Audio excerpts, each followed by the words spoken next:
falar mudanças políticas, econômicas e de perspectivas.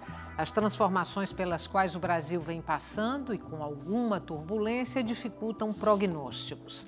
Das articulações pró-impeachment até o movimento Fora Temer, muita água vem passando por debaixo da ponte, como diz o dito popular. No meio de tantas reviravoltas estão os partidos políticos. Suas ações, pretensões e possibilidades, num panorama de curto e médio prazo, fazem parte dos assuntos que serão discutidos hoje aqui no Opinião Pernambuco. Participam do nosso programa Dalson Brito, professor do Departamento de Ciências Políticas da Universidade Federal de Pernambuco, Sérgio Miguel, jornalista integrante do coletivo Marco Zero, e também Arthur Leandro, cientista político. Olá, bem-vindos ao Opinião Pernambuco, grata pela presença de vocês hoje aqui. Eu queria começar ainda nesse ponto inicial da nossa conversa, que são os partidos políticos. Eu queria começar pelo Partido dos Trabalhadores, que é o partido que foi governo durante quase 14 anos e agora vai passar para a oposição. A primeira pergunta para vocês é a seguinte: o partido saberá lidar, na perspectiva de vocês, com essa nova situação, não mais de governo, mas um partido de oposição, e está preparado, articulado para desempenhar esse papel? Quem responde? Eu posso, como não sou cientista político aqui, sou jornalista, vejo essa coisa por um outro ângulo, né? Mais, talvez um ângulo mais próximo até do telespectador, da pessoa. Acho que eu começo que talvez eu tenha menos responsabilidade aqui, porque não é uma análise fácil, né? Aliás, eu acho que talvez no imaginário coletivo a profissão de jornalista é uma profissão emocionante, assim, difícil. Então, eu acho que nesse contexto do Brasil de hoje, cientista político é muito mais uma profissão hoje mais agitada do que de jornalista. As coisas estão bem agitadas, é difícil você fazer análise, as coisas mudam numa velocidade. Eu que acompanho a coisa mais lendo, acompanhando o noticiário, os blogs, os sites, quando você vê a coisa mudou totalmente, você acha que está indo por um caminho, vai por outro. Então, é uma análise difícil de fazer. Eu acho que o PT tem que estar preparado para isso. Ele é um partido já de mais de 30 anos, que antes de ser poder, teve uma experiência, talvez mais da metade da sua existência foi na oposição, e da maneira como ele está sendo colocado na oposição, numa situação que a mudança não foi uma mudança nas vias normais de uma eleição, de um golpe, que está gerando muita mobilização popular.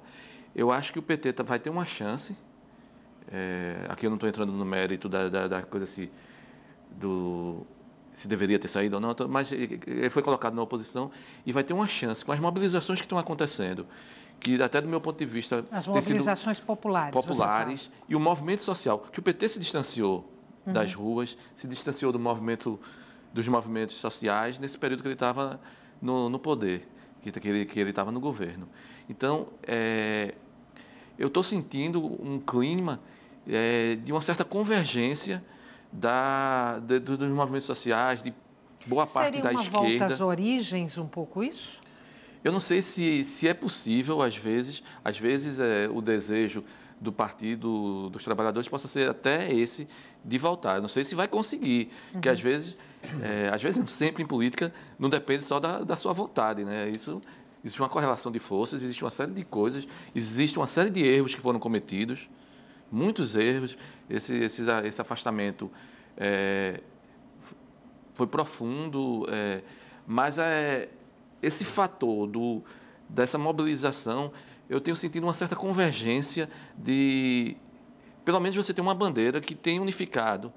E cabe, aí eu acho que talvez seja o papel que Lula possa se propor, eu colocando Lula maior do que o PT, de ser talvez o personagem ou aglutinador dessas...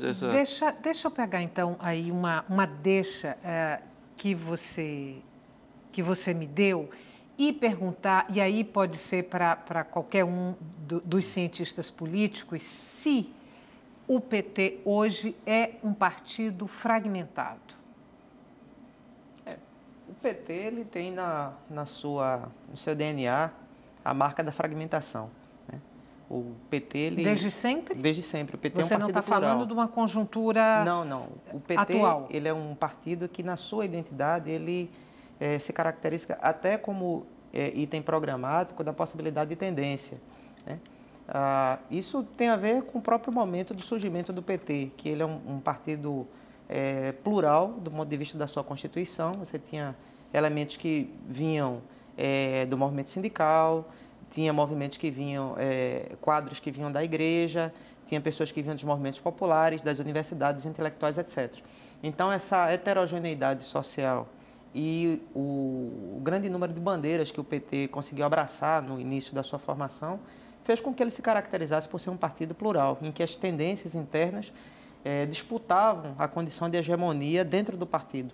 Então, o PT ele tem uma história um pouco diferente dos outros partidos brasileiros nesse sentido. Essa marca do funcionamento do partido, ele acompanhou o partido ao longo de sua história. Então, isso foi uma vantagem comparativa, porque permitiu que o PT ele crescesse em número de filiados e conseguisse abraçar um número grande de bandeiras emergentes, mas isso também pode representar uma dificuldade em momentos de crise. Basicamente porque a forma com que o PT negocia as suas questões internas e apresenta para o colegiado mais amplo, ele tende a ser penalizada com a ausência de uma liderança nacional nesse momento. E a própria figura do presidente Lula está passando por um momento de questionamento da sua capacidade de articulação. Lula também está fragilizado no momento político nacional. Então, o PT ele está vivendo um momento em que a sua identidade, a sua capacidade de articulação, né, de ser o eixo em torno do qual a política nacional orbitava, ele está sendo colocado em xeque nesse momento. É um momento muito importante para o PT. Né? Se ele não consegue se recuperar, ele vai entrar num momento de empobrecimento progressivo. Né? A gente já vê com os números da eleição desse ano, da eleição municipal. O PT, quando você acompanha a série histórica de 2000 para cá, o PT sempre se colocava como o segundo ou terceiro partido em número de candidaturas. Né? E agora ele está em 8ª posição. Né? Então, houve um refluxo na capacidade do PT de se colocar como uma alternativa viável à população brasileira. Dalson, então... Oi. Então, retomando o que Arthur falou, se você analisar, na verdade, a história do PT, tem mais experiência de oposição do que de governo.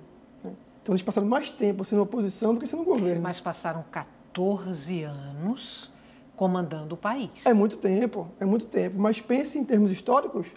Então, ou seja, quantas eleições Lula disputou antes de chegar na presidência? Né? Então, Arthur falou muito corretamente. É um partido heterogêneo e quando você pega os dados, né? Então, ou seja, quem é que vota no PT?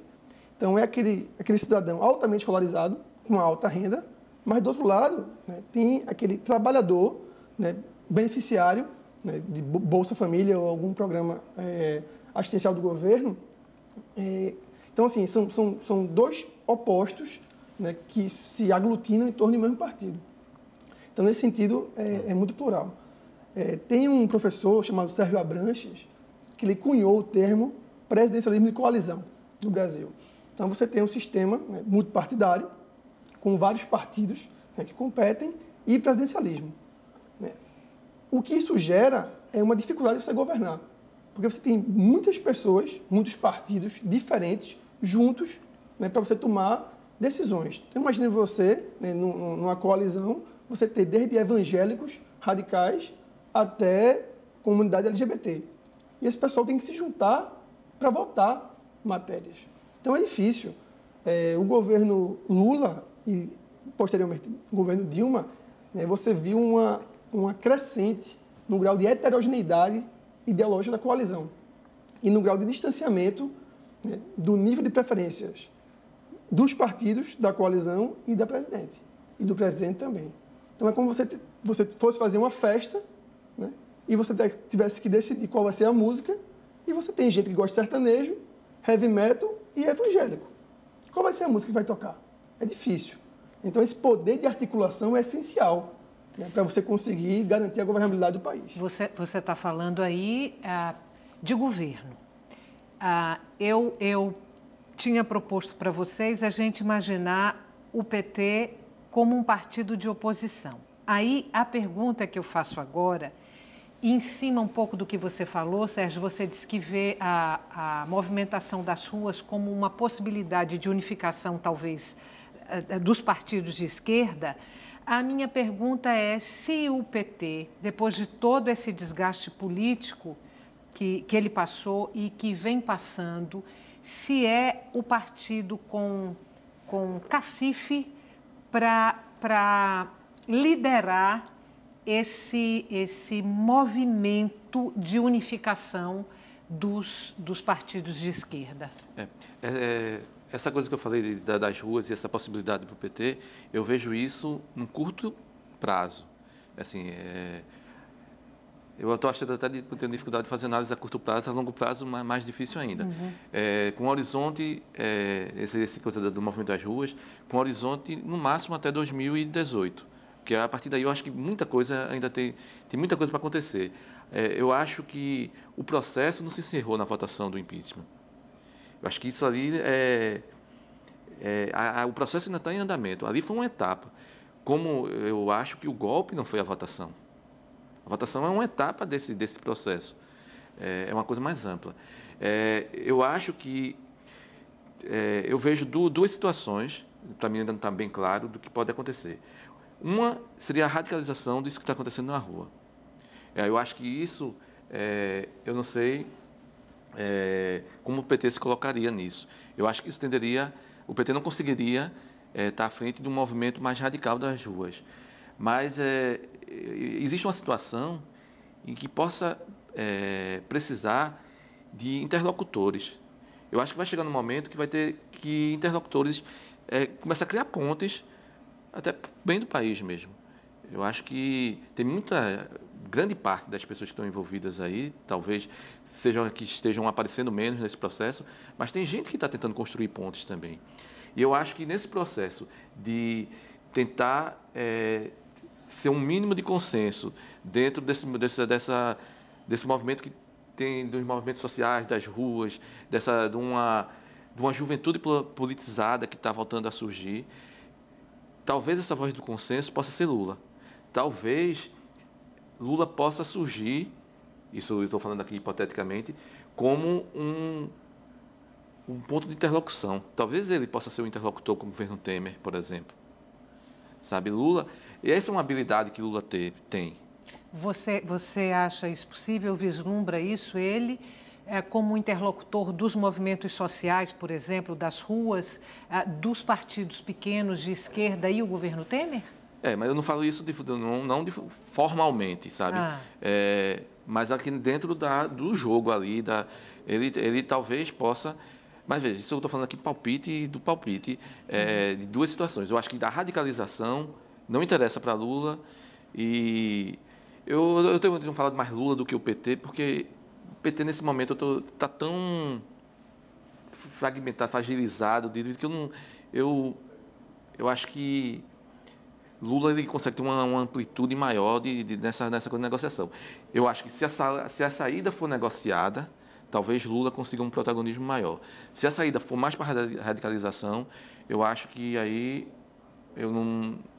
eu acho que a tendência é surgirem outros personagens, talvez. A gente vai fazer um intervalo curto, volta daqui a pouco para continuar essa conversa. Não saia daí. O tema de hoje do Opinião Pernambuco é a conjuntura nacional e como os partidos políticos estão aí inseridos. O nosso intervalo é curto.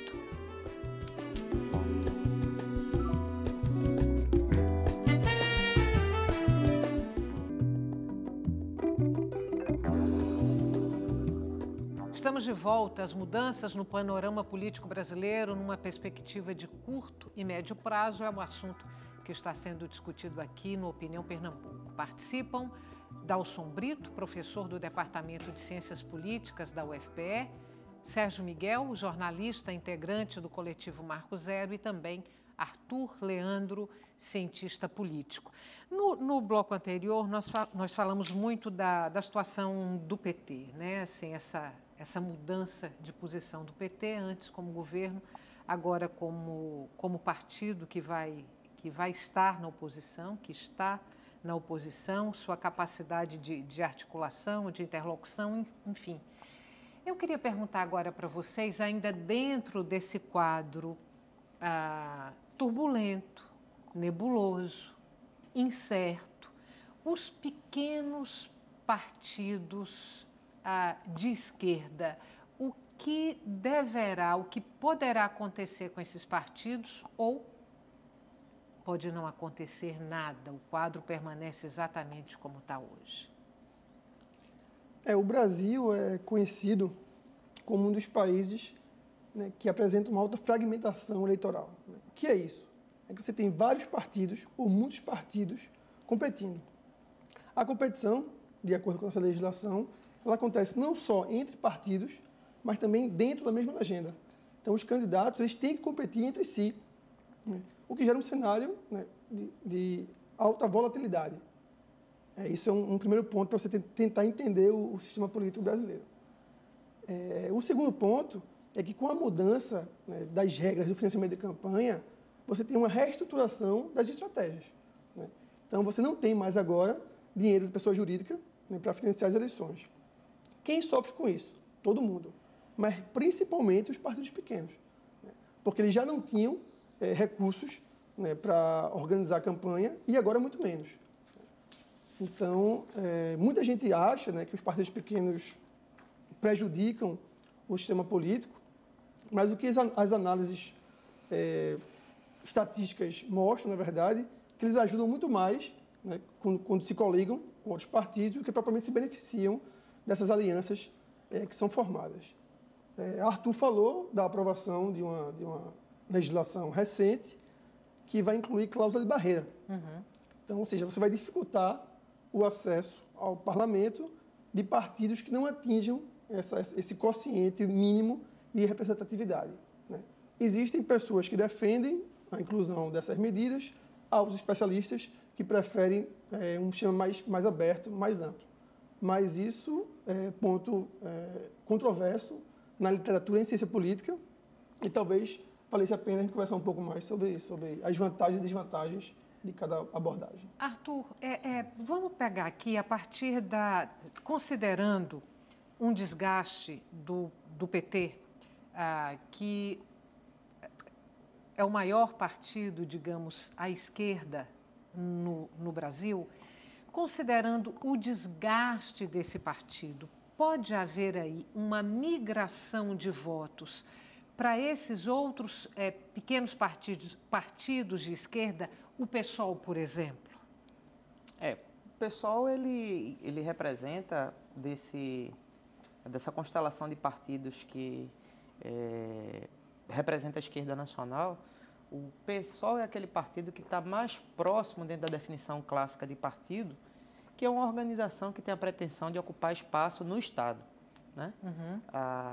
Além da dimensão de veicular ideologia e de ser capaz de organizar o comportamento político, um partido completo ele tem a pretensão de ocupar espaço no Estado. Alguns partidos podem adotar a estratégia de manter o seu funcionamento organizacional sem exatamente a pretensão de ser governo, né? Partidos como PSTU, PCO, que sempre sai das eleições com uma parcela muito pequena de voto de eleitorado e muitas vezes não consegue sequer fazer um representante na proporcional, ou seja, ele não consegue nem fazer deputado nem vereador, mas continua funcionando. E são partidos ativos nas entidades de base, nas manifestações de rua, etc.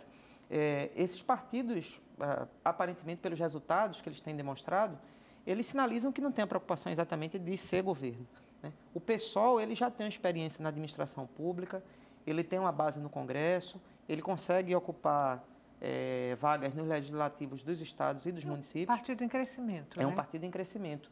E ele consegue hoje, ele tem um ativo, né, que se deve em grande medida, não sei se os colegas concordam, ao descredenciamento progressivo do PT como representante dessa parcela da classe média universitária, que não consegue se identificar mais com o partido de governo, capaz de aliança com o PSD, com a parte mais fisiológica do PMDB, etc. Então, essa parcela mais jovem, mais escolarizada e também mais rica da esquerda se identifica muito mais facilmente com o PSOL, né? Até porque o PSOL ele é receptivo a bandeiras que não são do socialismo clássico, né? Bandeira das minorias sexuais, questões relativas ao meio ambiente, à política urbana. Então, o PSOL ele é sensível a esse tipo de bandeira.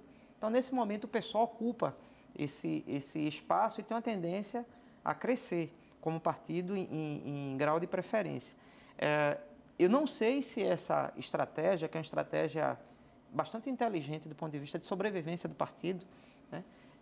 Se ele consegue habilitar o PSOL como o substituto do PT, como um partido capaz de articulação e de ocupar, pleitear um governo de um Estado mais representativo, ou mesmo uma chapa para o governo federal. Mas o PSOL certamente é um partido em crescimento e que ocupa esse espaço. E os pequenos partidos, os partidos menores de centro-direita? Eu vou, inclusive, vocês me dão licença, mas eu vou incluir entre esses partidos o PPS, que há muito tempo é um partido que gravita em torno do PSDB. Então, a minha curiosidade agora em relação ao PPS, que apoiou o impeachment, que foi contemplado no governo, ele tem um ministério, o Ministério da Defesa com Raul Jungmann, e também o DEM, que foi um dos protagonistas do impeachment, também contemplado com o ministério no governo Temer, um ministério importantíssimo, que é o Ministério da Educação. Na avaliação de vocês, o que tende a acontecer com o PPS e com o DEM a partir de uma perspectiva de curto e médio prazo aqui nesse cenário político brasileiro?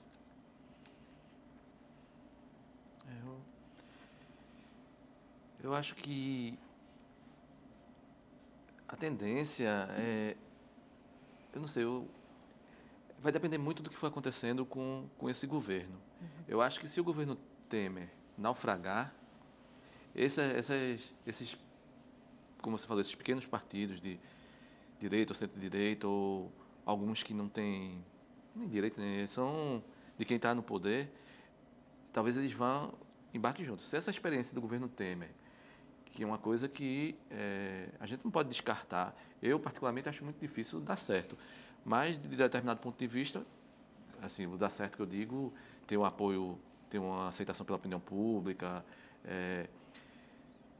tem instrumentos para isso, assim, o cara tem a caneta ali que está no governo, você tem um apoio da mídia tradicional, dessa mídia que a gente chama de grande mídia, então existe uma possibilidade. Eu acho que vingando o governo Temer, esses partidos que foram que tiveram ali no primeiro momento e que deram apoio e que ajudaram a conduzir esse processo, tende a ter uma sobrevida, tende a ter um possível fortalecimento.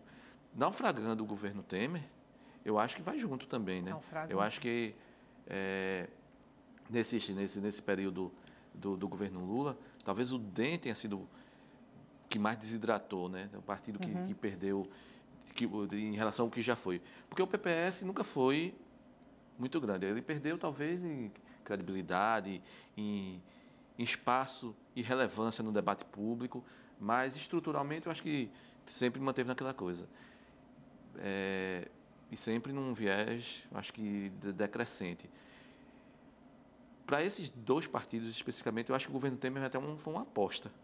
É uma aposta de voltar ao poder. A gente, como falou no primeiro bloco, de como o PT se readaptaria a essa esquerda.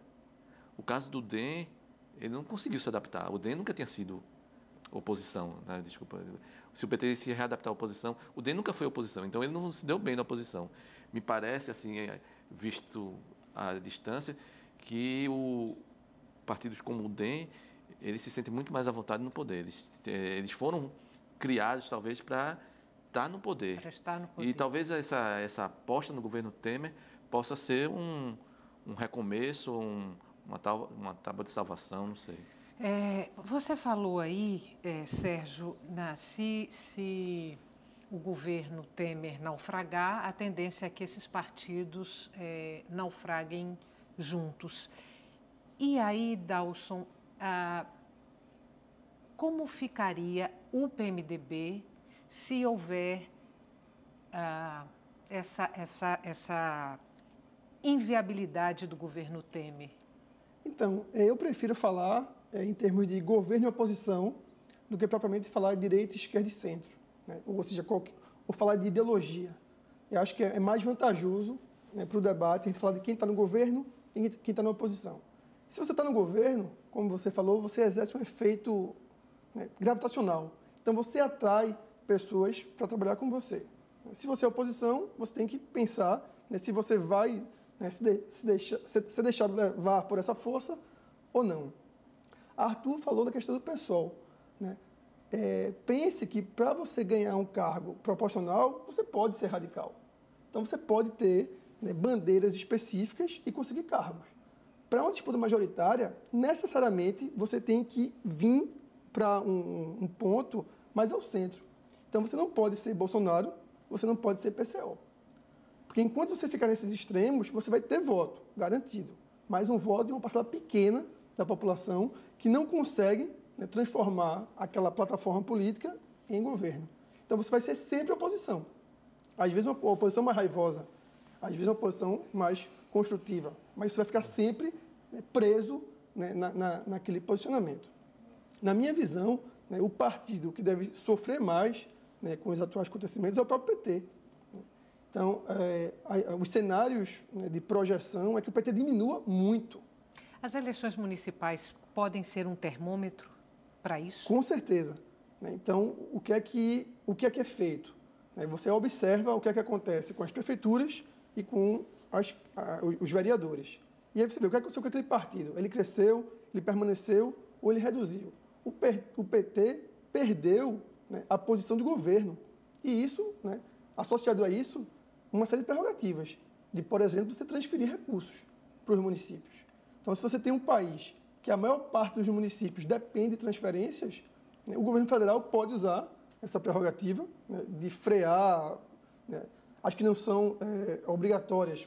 Você pode dificultar a transferência de recursos, de modo que a administração municipal, né, vai complicar esse meio de campo, né. Então, a expectativa é que o PT sofra muito, porque deixou de ser governo, vai ser oposição. Então, vai ter que trabalhar agora em um cenário eleitoral altamente volátil, competitivo e com menos recursos. Vamos fazer mais um intervalo curto, a gente volta daqui a pouco para continuar essa conversa.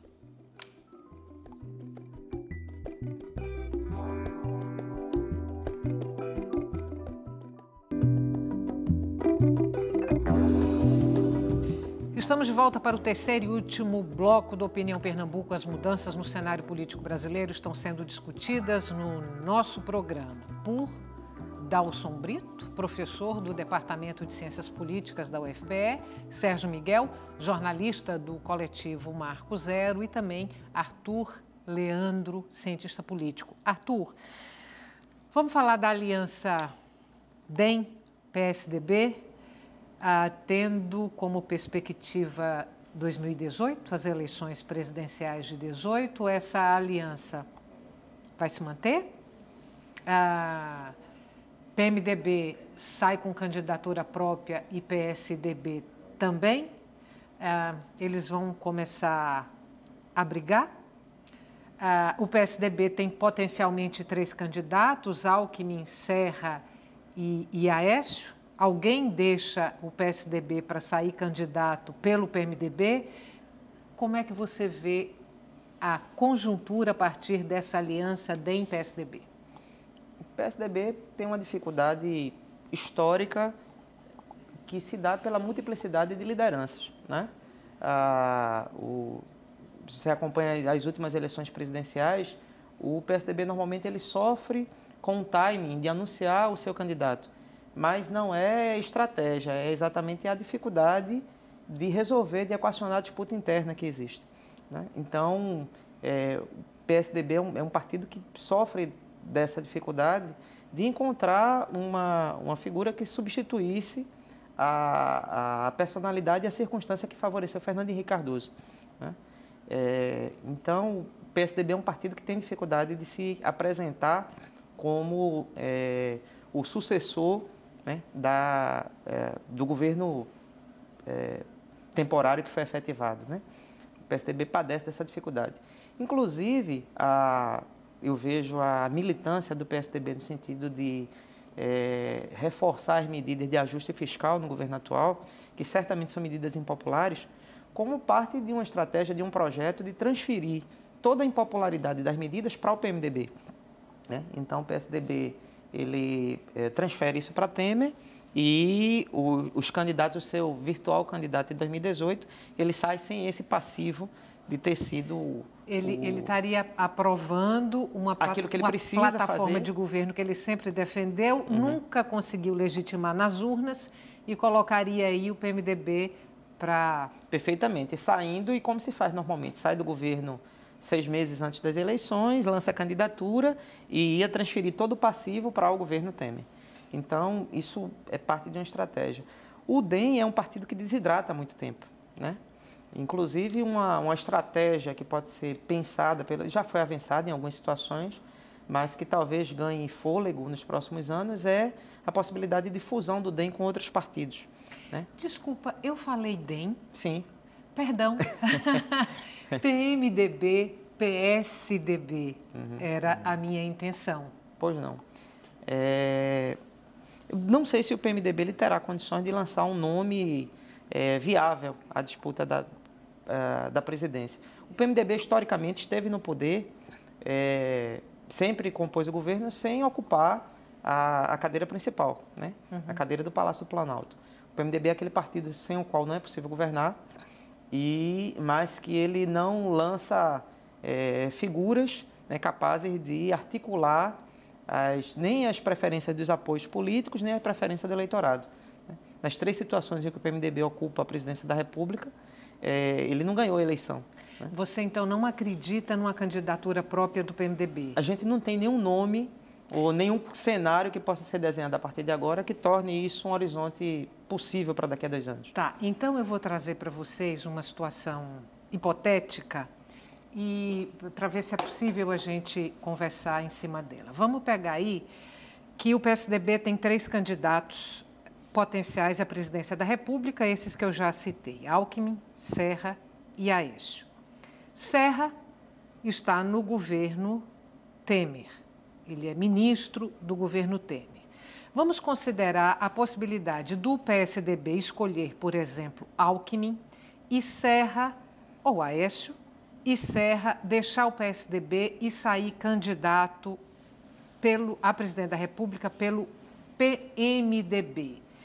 Considerando isso que você colocou, de que o PSDB está, entre aspas, colocando o PMDB para fazer o papel sujo, quer dizer, para tomar medidas impopulares, a candidatura, dentro dessa conjuntura, aí eu estou perguntando aqui para vocês dois, a partir do que você colocou.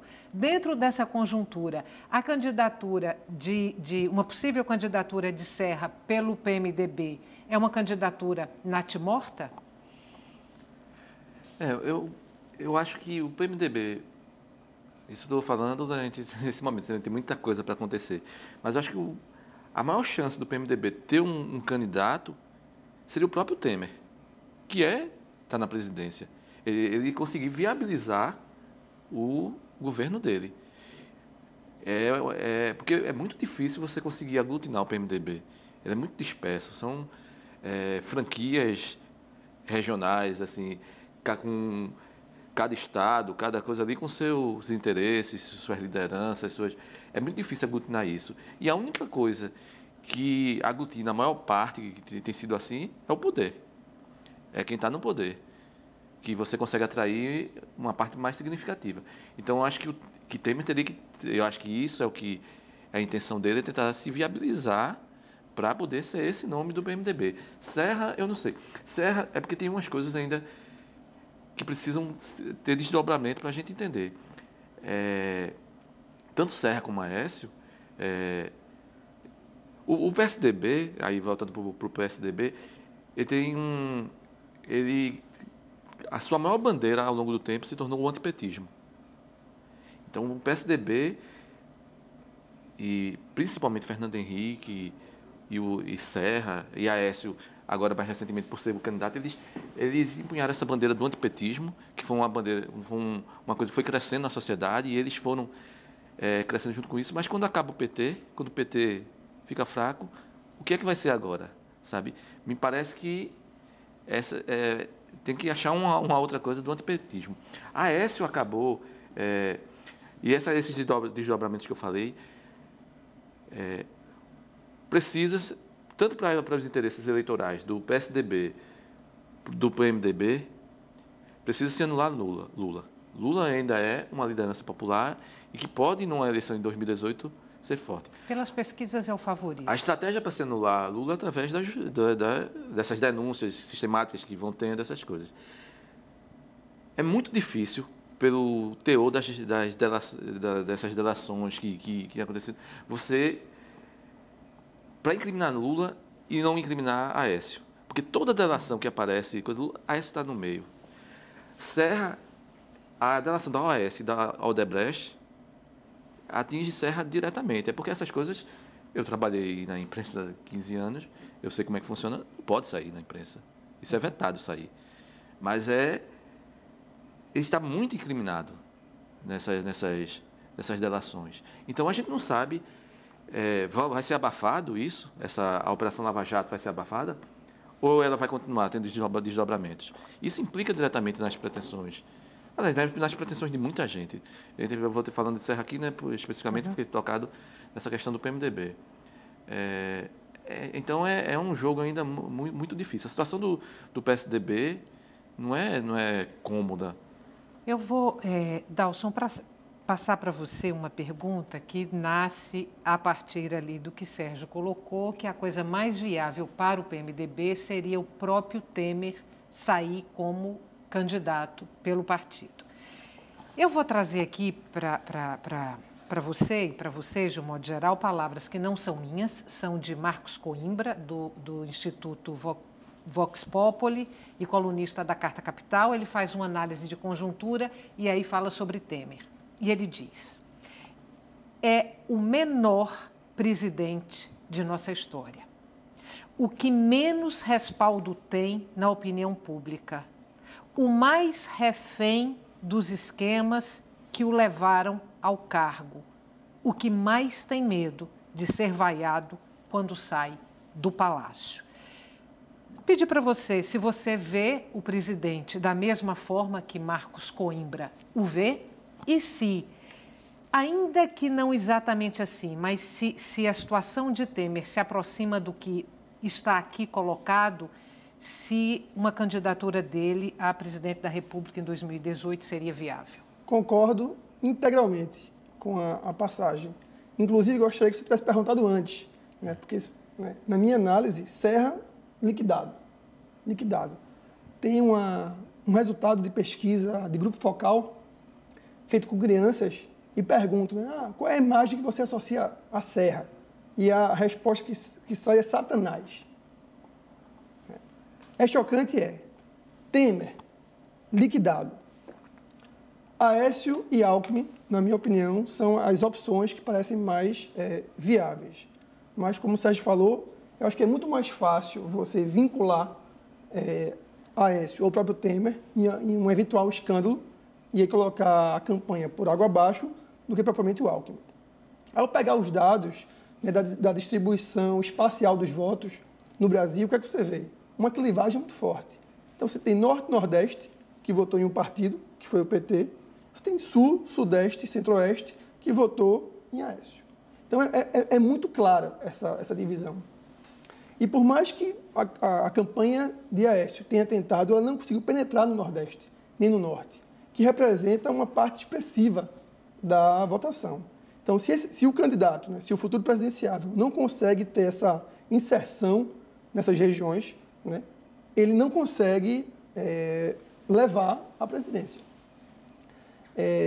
Existe um amigo nosso, né, Felipe Nunes, também cientista político, trabalhou no Vox Populi, e recentemente a gente conversando sobre as estimativas de rejeição, e ele falou, né, que foram organizar a pesquisa de intenção, né, foi divulgado e foi consensual entre os institutos, né, Lula apareceu como o primeiro nome, mesmo, né, estando todo dia vinculado em eventuais escândalos de corrupção ou coisa do tipo.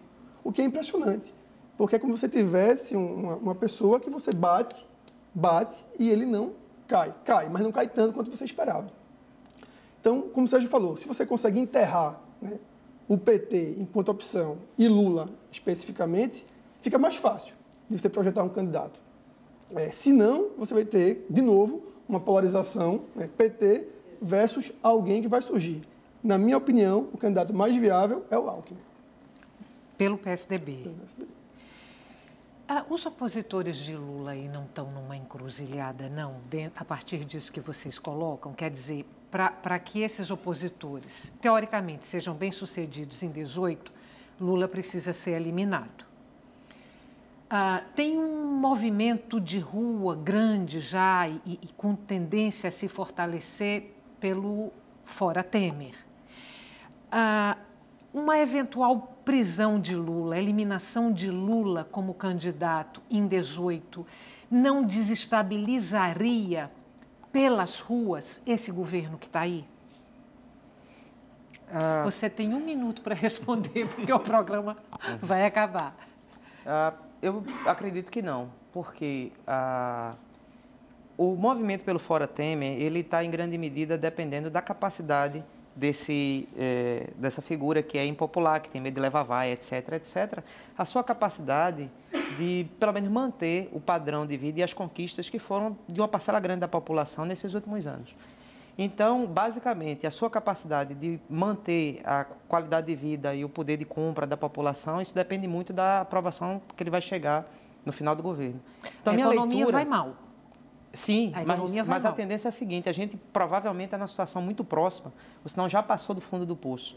Então, em 2018, a situação vai estar melhor, muito provavelmente, e parte dessa recuperação vai ser atribuída ao governo, fatalmente. Então, a tendência que eu vejo é desse movimento Fora Temer esmaecer. Na verdade, o Fora Temer se tornou a perspectiva de articulação, de falar para a sociedade do grupo PT-PCdoB, né? Então, a tendência é que esse movimento, a minha leitura, né, de curto prazo, a partir dos dados que a gente tem hoje, é que haja um esmaecimento desse movimento e que o governo Temer ele termine o seu mandato com uma popularidade maior do que tem agora. Eu tenho muitas perguntas para vocês, não poderei fazê-las porque o tempo do programa terminou. Quem sabe aí, numa próxima oportunidade, numa conjuntura aí com novos dados, com novos elementos. Muito obrigada mais uma vez pela participação de vocês aqui no Opinião Pernambuco. Para você que está em casa, muito obrigada pela companhia até agora.